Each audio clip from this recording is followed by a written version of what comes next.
people of England in the mid-18th century had little idea that in short time, something massive would happen right under their noses. It didn't seem like a big thing at the time, but it would later go on to change human life in a radical way not seen since agriculture. In 1767, Richard Arkwright would patent the water frame. With its massive need for energy to spin a cloth, a factory needed to be made to house it, and workers to be hired to man it. Soon factories would pop up that would mass-produce goods on a scale previously unthinkable, as science shrinks the world with trains and telegraphs to link the big cities forming around the mills. This is the Industrial Revolution. But was this revolution all it cracked up to be with its mass production and technological improvements, or did it drag down with paltry wages and unfulfilling lives? More clearly, was this industrial revolution a good thing or a bad thing? These are the questions today we will answer. I'm Will Ducott. I'm Joseph Lane. I'm Anthony Pizzella. And I'm Anthony Clavette, dressed up as a factory. And we present to you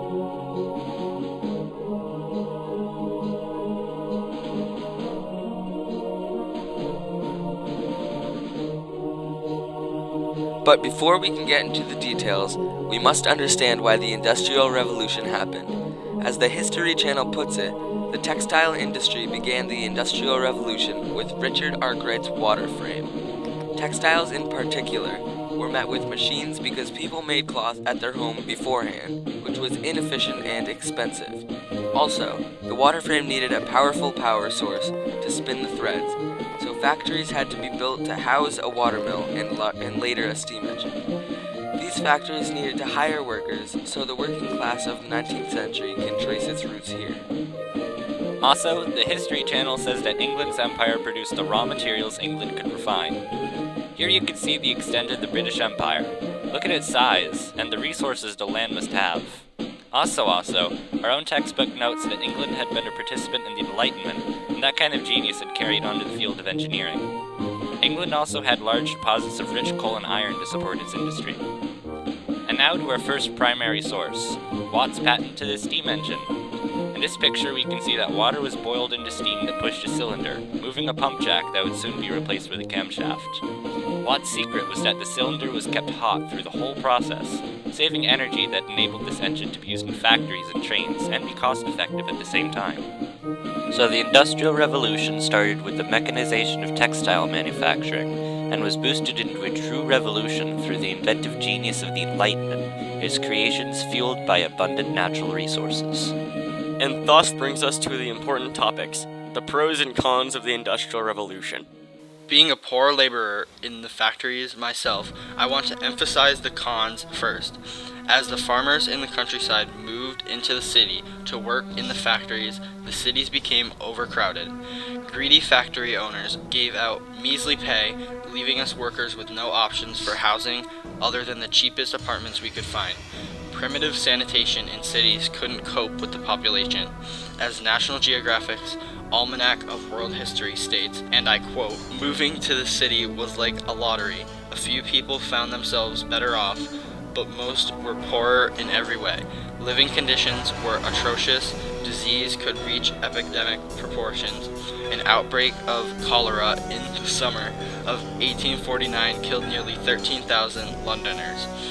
There were an average of 3 people living in each apartment room. As many as 10 lived in some."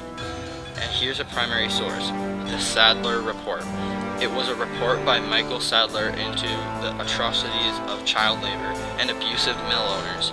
Here is an interview of a mill boy. What was the consequence if you had been too late? I was most commonly beaten. Severely? Very severely, I thought. In those mills, is chastisement towards the latter part of the day going on perpetually? Perpetually. So you could hardly be in a mill without hearing constant crying? Never an hour, I believe. Sadler used this report to help pass the Factory Act of 1833, which finally regulated child labor. Even then it was hard going for adult workers.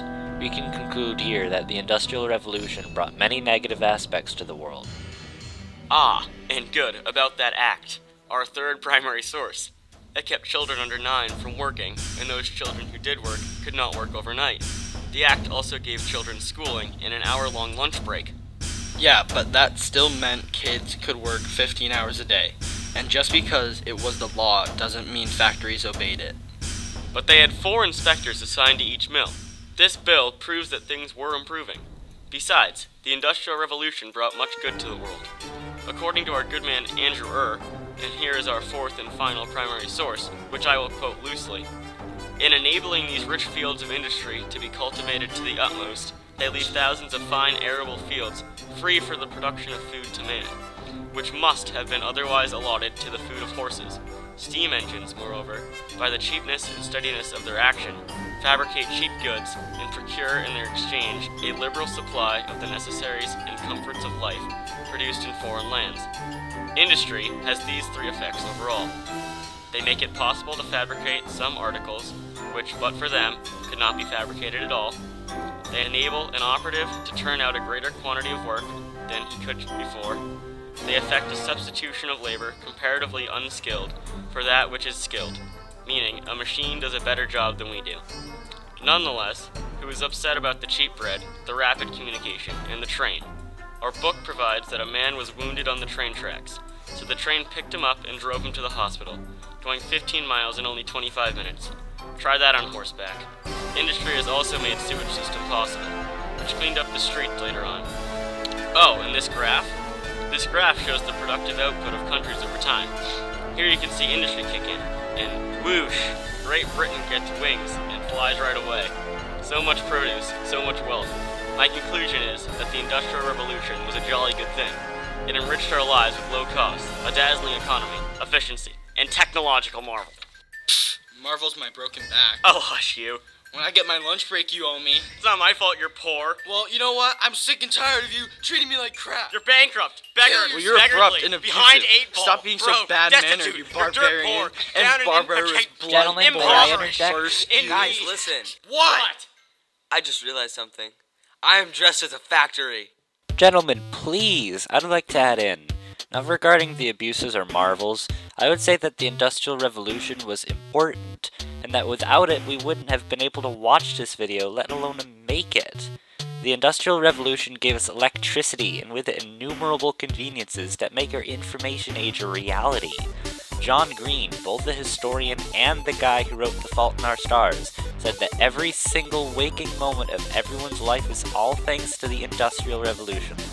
Before industry, 80% of everyone had to farm just to support themselves and the other 20%. Now less than 1% of everyone in the US lists their occupation as farmer. And to tack this on, who couldn't marvel at a train, but who couldn't imagine life without the internet? We'd all be exhausting ourselves at a farm. The Industrial Revolution was truly revolutionary as it made today possible. And there you have it. In brief, industrialization was a lucky occurrence over a long stretch of time that dramatically changed our world through a series of feedback loops, originating in the textile industry. Industry changed the world as now workers came to the work and cities became the hubs of economy rather than the farms. It had debatable upsides and downsides, but we can all agree that the Industrial Revolution was a momentous thing that made the modern world possible. And making today possible is a very good thing indeed. Thank you for watching To Burn the Coals. It has been a good time. We hope to see you next year in Econ and Gov, but for the meantime, have a great summer break.